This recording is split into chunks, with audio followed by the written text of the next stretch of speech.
so we'll end up talking a good amount about it today. So the first artist on the timeline is Laverne Baker. And Laverne Baker was originally known as Dolores Williams. She was an R&B singer and early rock and roll and soul performer. She was raised by her aunt Merlene Baker, who was a blues singer who was known as Memphis Minnie, and so that was really one of her earlier influences and helped her get into that in her singing career. And as far as early performance, she grew up singing on the streets of downtown Chicago, where she was from. And as a teenager, she started singing at Club de Lisa. And her stage name at that time was Little Miss Sharecropper. And it was actually based on another well-known act at the time, a jazz singer who went by the name of Little Miss Cornshucks. And that was one of the things Laverne Baker reflected on later in her career as far as that act and that character. She looked at it as not her proudest time or moment, but considering that time and what her management and the direction she was trying to go, it seemed marketable because Little Miss Cornshucks, who that character was based on, she would essentially portray herself as a simple farm girl or sharecropper, and it was really to market to a lot of the people who were migrating. We've talked about the Great Migration a number of times on previous episodes, but a lot of the black population that was moving from the rural area, from these farm sharecropping plantations towards the city, and especially in certain areas like Memphis and some of these areas where farming may have still been included, or the immediate area was rural. It was especially appealing to that population, but overall in general, the black population at that point in time was still largely coming from rural areas where that was the primary form of work. And so it was popular. Little Miss Cornshucks was popular among former black farmers, but it was also just kind of an attraction, just her character in general, and she had success there. And so Little Miss Sharecropper was based on that. And I think luckily for Laverne Baker, she was able to evolve from that character, where Little Miss Cornshucks, both of them are great singers in their own right, but Little Miss Cornshucks, I don't have her real name, I don't believe, in my notes, but she was a pretty good singer in her own right, and was sort of a pioneer in her own way. And I think her character, especially looking back in history, was reduced and maybe tucked under a little bit just because of what the time it represented and the way she portrayed herself. It's not really the most positive imagery representing black people, and sort of the marketing that was supposed to accomplish is not really the best either. But like I said, she was able to, in the case of Laverne Baker, she was able to move on from that at some point. After that act got her recognition over time and popularity, and she recorded with a number of labels after that. She moved to Detroit in 1947, and she was a regular at the Flame Show Bar. And 1949 was when she really started to go around and record. And during that time, she used both the name Little Miss Sharecropper, and she would also use the name Bea Baker. And of course, Baker is the name of her aunt, the last name. And she held on to that. And in 1952, that was when she began to perform as Laverne Baker. And she toured the urban theater circuit, also known as the Shetland Circuit, with the Todd Rhodes Orchestra. And that's where she really was able to start to hone her own sound and get that professional touring experience and performance experience with a band like that. And in 1953, she was able to go solo, and she signed with Atlantic Records. And her first significant single was "Soul on Fire," and that was really when you listen to it, it's really a gospel-infused R&B song. This is before the soul era, so people wouldn't consider it soul, but you can already see, I think mostly because of her voice, she has a very voice that fits what soul music really is, which, of course, has very strong gospel roots. So you could just say that she has a very fitting voice for lead in gospel music. But in this case, she was really one of the first people to bring soul and that sound to secular music or mainstream music, R&B in this case, since it didn't cross over the pop charts. And it's innovative in that way because, as I just said, the soul era is several years down the road. We'll touch on it a little bit, but it's quite a ways away. So she probably doesn't get as much credit as maybe she should, because she was kind of modeled as, at least from the industry perspective, she was kind of modeled as this sort of follow-up to Ruth Brown, who we talked about in the last episode, who's really one of the kind of that pinnacle model voice of the time in R&B. And Laverne Baker brought what Ruth Brown brought, but she had a unique sound.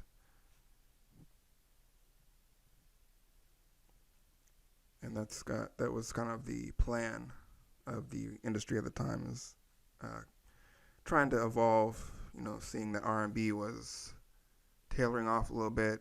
You had the rock and roll era coming in, and so trying to keep this R&B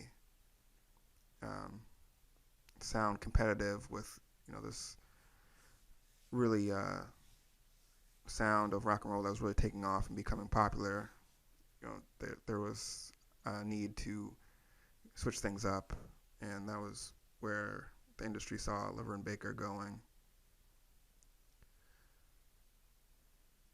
So when she released Tweedledee in 1955, it charted on the pop charts, but similar to other cases we've talked about, the singer Georgia Gibb, she covered the song, and her song charted much higher than Laverne Baker's. And of course, this was something that we talked about with Fats Domino, mostly in depth, but happened repeatedly to other singers on the timeline, specifically, white performers taking, music that they released and then releasing on the pop charts, and doing better, just because you're able to circumvent the R&B scene and kind of take your song straight to the pop charts where they're already intended to be.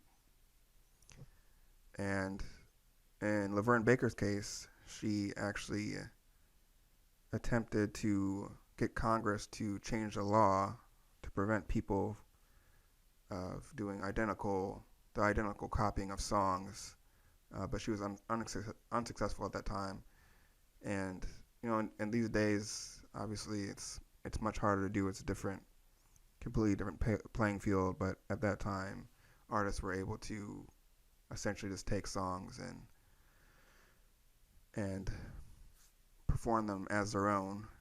As we talked about last episode, it's a completely different situation than now, because with the way music was advertised and marketed, you know, these artists like Laverne Baker were starting out on the R&B charts. You're going to be played on radio stations, which radio stations are very genre oriented. You have, your top 40, you have your pop stations, you have your R&B stations, and all the other stations. And if you are an R&B artist, then most likely on an R&B station, you're going to be played to a certain audience who they've identified as being an R&B market. So you're not going to cover as much ground as a pop station would. The pop station, of course, is the kind of that gateway to the mainstream, which is the largest of the population, because in theory, that top 40 music is supposed to be representative and marketable to, the widest audience. And so if you're able to take a song and, immediately put to that market, you have success. You're going to have more success. You're going to sell more records. And it's going to, it's a real game changer in comparison to today, where there's a lot of different ways to access music. Of course, you have national radios. Certain radios are radio stations are syndicated across the whole country. And the way streaming music, is completely different as far as the way you can discover music, discover artists, and all of that. And of course, TV is a huge factor. Becomes a huge factor, and to some degree is still a factor today. So, it's an unfortunate thing that keeps happening, and I think especially for certain people like Laverne Baker, who, may or may not have had more success during that time if she was able to have access to that market, or was able to retain her own music for herself, because she's definitely a legend.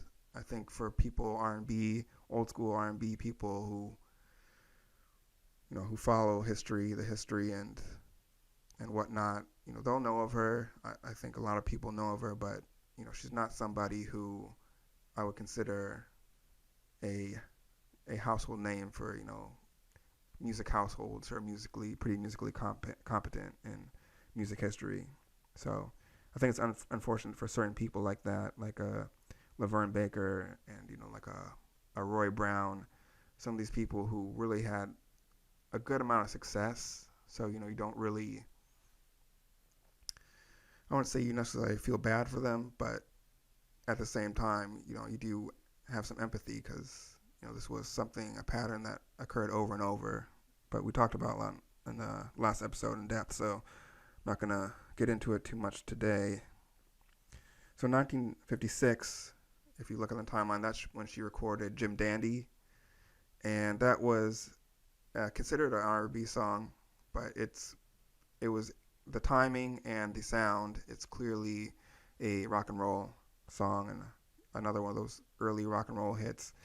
And what's interesting about her song, and what kind of sets her apart, is that she still has those soul elements. So not only is it a rock and roll song, but you can see how she is infusing those sounds of soul, and so the song in many ways is ahead of its time, kind of combining those two elements. The big element of rock and roll, which was really big at the time, and then also adding some sounds that people really didn't fully latch on to until a few years later.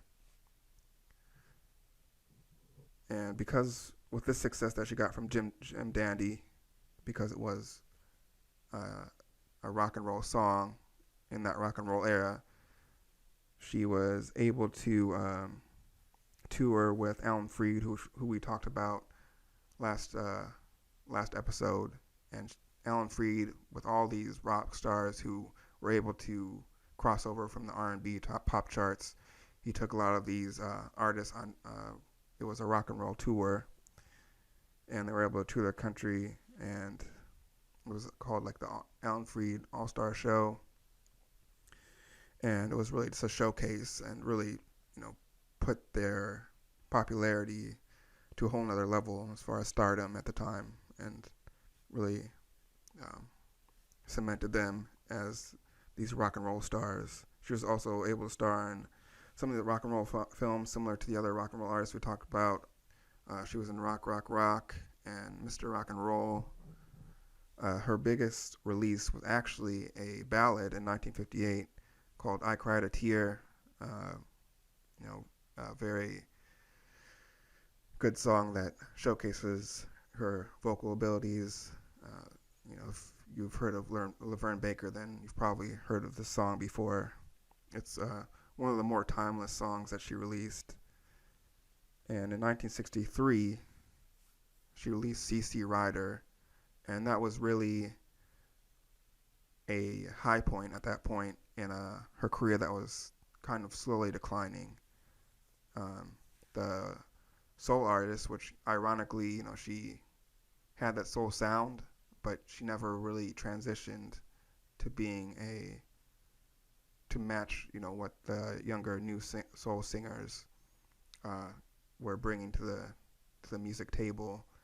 She was still kind of in that R&B rock and roll scene more so than soul, and so they kind of were taking over the market and really were holding down the R&B charts, and the rock and roll part of it, as we've talked about before, was slowed down pretty significantly, pretty suddenly, and so she was kind of wrapped up in all that. And in 1964, she recorded with Brunswick Records, which I highlighted. It's on the timeline, and it was significant because she recorded "Think Twice" with Jackie Wilson. We'll talk about a little bit later, and it was Jackie Wilson earlier in his career, and yeah, it's a good song, and it was just to kind of highlight that collaboration between these two artists who are on the timeline. And then after that, she joined the USO. She toured with the USO in 1967 and continued on for a couple years. But in 1969, she got sick while she was in the Philippines, and she was hospitalized there for a while. And while she was in the hospital, the commander of the base where she was at was in Subic Bay. The commander was actually a fan of Laverne Baker, and he offered her a job at the Commissioned Officers Club. And she actually ended up performing there for 20 years. So she really, just stepped away from music business, was just performing for a long time at this base in the Philippines, all the way till 1988. And she returned to the U.S. at that time for the Atlantic Records 40th anniversary celebration.